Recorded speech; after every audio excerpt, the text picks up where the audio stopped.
تو صرف ایک بار پلے بوائے جو کہ پورنوگرافک میگزین ہے کی ورک گردانی کی، پھر کبھی خواہش نہ ہوئی۔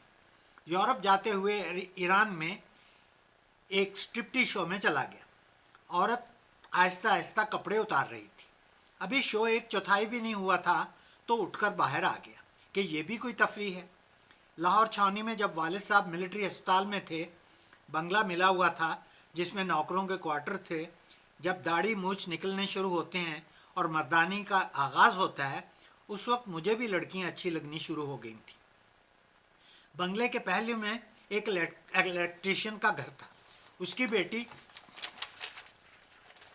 بھی نئی نئی جوان ہو رہی تھی۔ میں نے ایک دن اسے چاکلیٹ کھلا کر ایک خالی کوارٹر میں بلا لیا۔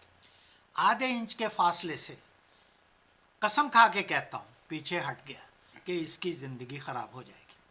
بس اسی طرح کے چند ایک اور واقعات ہیں، لیکن جب میری شادی ہوئی تو الحمدللہ ٹیکنیکلی میں ورجن تھا۔ میری شادی ٹھیک نہیں جا رہی تھی اور میں ناخوش رہتا تھا۔ ایک رشتہ دار لڑکی ایسے حالات میں فائدہ اٹھانے کی کوشش کرتی۔ ایک دن بیوی کے رویے سے آزردہ حالت میں اس لڑکی کے ساتھ اس کے اپارٹمنٹ میں چلا گیا۔ میں نے پہلی دفعہ زنا کا مرتکب ہو جانا تھا۔ اس نے کپڑے اتار پھینکے، لیکن اس کا پیریڈ تھا، اللہ نے بچا لیا۔ تاہم مرزا بشیر الدین محمود یا وہاب جیسی ایڈونچرز کی امید نہ رکھیں۔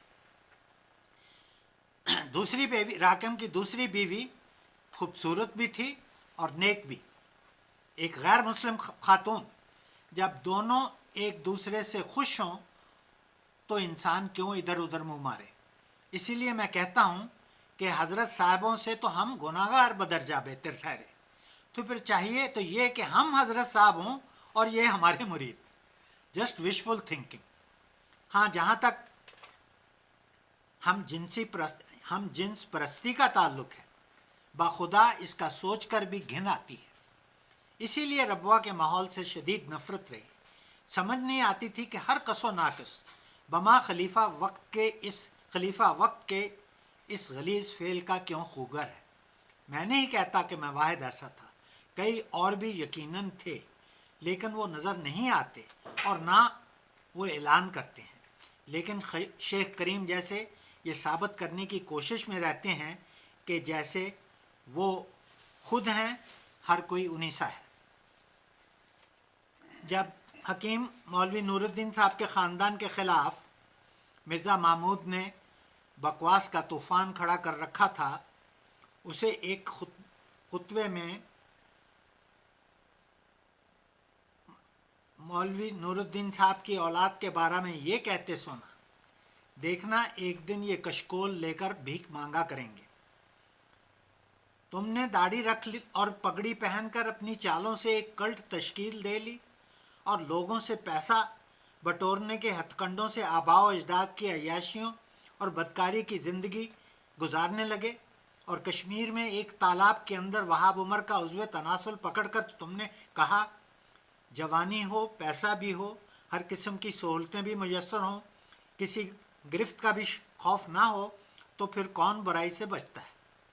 تم سمجھتے تھے کہ ہر کوئی تمہاری طرح بے شرم، بدکار، بے حیا، مکار اور شیطانی فطرت رکھتا ہے۔ تمہارے ہی خاندان کے ایک شہنشاہ نے لوگوں کا پیسہ لوٹ کر تاج محل بنایا۔ اس نے اپنی درندانہ شہوت کو محبت کا نام دیا اور ایران و وسط ایشیا سے ماہرین بلائے۔ انہیں کہا مجھے ایسا چاہیے جو رہتی دنیا تک لوگ میرا نام لیں۔ انہوں نے کہا اپنے خزانے سے ایک کشتی کو ہیروں جواہرات اور اشرفیوں سے بھر دیں۔ اس نے ایسا ہی کروایا اور وہ کشتی میں جمنا کے دوسرے کنارے کی طرف روانہ ہوئے۔ عین بیچ میں پہنچ کر آرکیٹیکٹوں نے مٹھیاں بھر بھر کر ہیرے جواہرات اور اشرفیاں دریا میں پھینکنی شروع کیں۔ بادشاہ نے کہا دیوانے ہو گئے ہو، یہ کیا کر رہے ہو؟ وہ بولے جہاں پناہ، جیسا تاج محل آپ چاہتے ہیں اس کے لیے دولت ایسے ہی لگے گی۔ شاہ جہان نے فارسی میں کہا گو ہیڈ۔ اب تاریخ میں سے سچی محبت کی ایک داستان سنیں۔ جب انگلستان کی موجودہ ملکہ کے دادا کا انتقال ہوا تو ملکہ کے تایا نے بادشاہ بننا تھا۔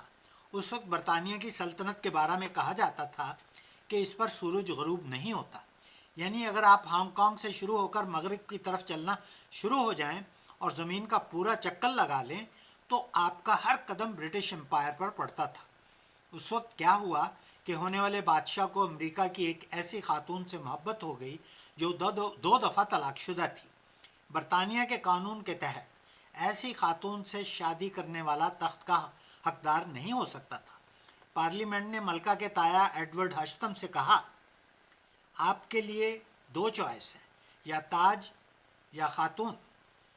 ملکہ کے تایا نے جواب دیا، you can keep your crown, اور تمام عمر اس سادہ سی عورت کے ساتھ درویشی میں گزار دی۔ پوری تاریخ میں محبت کی ایسی اور مثال دکھا دیں۔ اگر میں تب ہوتا تو مرزا محمود سے کہتا، تم نے جو مذہب کے نام پر لوگوں کو لوٹ کر عیاشی کے لیے دولت اکٹھی کی، اس کا مقابلہ ایڈورڈ ہشتم کو ملنے والی دولت سے ریت کے ایک ذرے اور ہمالیہ پہاڑ کا موازنہ ہے۔ تم نے جو کہا کہ دولت کی فراوانی ہو تو پھر کون برائی سے بچتا ہے؟ اس بیان اور حقیقت کے پیش نظر کردار کے لحاظ سے ایڈورڈ ہشتم کا اور تمہارا موازنہ یوں ہے جیسے فاختہ اور خنزیر کا۔ میں تاریخ کا ہر روز مطالعہ کرتا ہوں، لیکن تم سا بدکار مجھے ابھی تک تاریخ کے اوراق میں نظر نہیں آیا، اور تم نے اپنے آپ کو مسلم ماؤد اور فضل عمر کے القاب دیے۔ حقیقت میں تم ایک جوکر ہو۔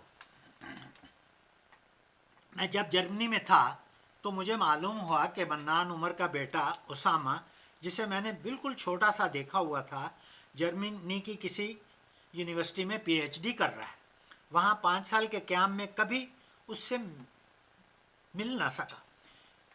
پھر ہم کینیڈا آ گئے۔ میں اردو پوسٹ میں ہفتہ وار کالم لکھتا ہوں تو بعض قارئین میری تحریروں کو پسند کر کے کال کرتے ہیں اور ملنا چاہتے ہیں یا گھر بلائیں گے۔ ان میں سے ایک کلین شیف سکھ جو برمپٹن میں رہتا ہے نے مجھے گھر پر بلایا اور ساگ دال مرغے وغیرہ سے آؤ بھگت کی۔ اس نے کہا کہ وہ بھی جرمنی میں رہ چکا ہے۔ پھر بتایا کہ اس کی بیوی کو بچہ نہیں ہوتا تھا تو ایک پاکستانی ڈاکٹر نے علاج کیا اور اوپر نیچے 4 بچے ہوئے اور سب اس ڈاکٹر نے ڈیلیور کیے۔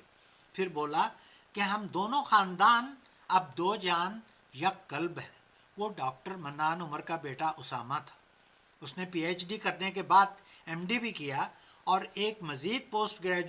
ایک دو مزید پوسٹ گریجویٹ ڈگریاں بھی حاصل کیں۔ گرجیت نے بتایا کہ اسامہ نے جرمنی اور سوئٹزرلینڈ میں اونچے مرتبے کی ملازمتیں کیں۔ جرمن عورت سے شادی ہوئی اور تینوں بیٹے امریکہ میں اعلیٰ یونیورسٹیوں میں پروفیسر وغیرہ ہیں، اور اس کی بہن کا خامد پیٹرولیم کا پروفیسر اور کروڑ پتی بزنس مین ہے۔ بعد میں مجھے معلوم ہوا کہ خود اسامہ کی دولت کا کوئی حساب نہیں۔ پھر جب گرجیت کے بیٹے کی شادی پر اسامہ سے تقریباً 55 سال کے بعد ملاقات ہوئی تو وہ بالکل ایک سادہ سا انسان نظر آیا۔ میں نے پوچھا وہ کشکول کہاں ہے؟ حیران ہو کر کہنے لگا، کون سا کشکول؟ تو جب میں نے اسے یاد دلایا تو اس نے کھسیانے سی ہنسی لیکن اس پر کوئی تبصرہ نہ کیا۔ تب میں نے سوچا کہ حکیم مولوی نور الدین صاحب کی تمام اولاد تو محنت اور حلال کا پیسہ کما رہی ہے، جبکہ مرزا محمود کی 6-7 بیویوں سے ساری اولاد لوگوں کے چندوں کے غلط استعمال سے لاکھ پتی اور کروڑ پتی بنی۔ اب یہ سب اس طرح اکٹھی کی ہوئی دولت پر کتے بلیوں کی طرح لڑتے ہیں۔ مسلمان جو احمدیوں سے کم نہیں کہ احمدیوں سے زیادتیوں اور ظلم و ستم کے نتیجہ میں جرمنی میں ایک احمدی کے کینیڈا میں اسائلم کی درخواست کے بعد اسے اسائلم ملنے پر ایک پریسیڈنٹ قائم ہوا اور احمدیوں کو آسانی سے امیگریشن ملنے لگا، لیکن کہتے ہیں کتے کی دم کو نلکی میں 20 سال تک ڈالے رکھنے کے بعد نکالا گیا تو وہ پہلے ہی کی طرح ٹیڑھی کی ٹیڑھی تھی۔ حکومت کی طرف سے اس مراد سے فائدہ اٹھا کر اسٹیبلشمنٹ کو ایک بزنس کی سکیم سوجھی۔ مرزا ناصر کا بیٹا فرید پاکستان میں غیر احمدیوں سے پیسے لے کر ان کے نام کینیڈا کے انچارج کو روانہ کرتا اور یہاں کی تنظیم انہیں احمدی بتا کر انہیں امیگریشن دلاتی۔ پکڑے گئے اور اخباروں میں خبر چھپی. شرم کا مقام ہے. مرزا محمود تمہاری کہی ہوئی کوئی بات کبھی پوری بھی ہوئی؟ خدا حافظ. باقی پھر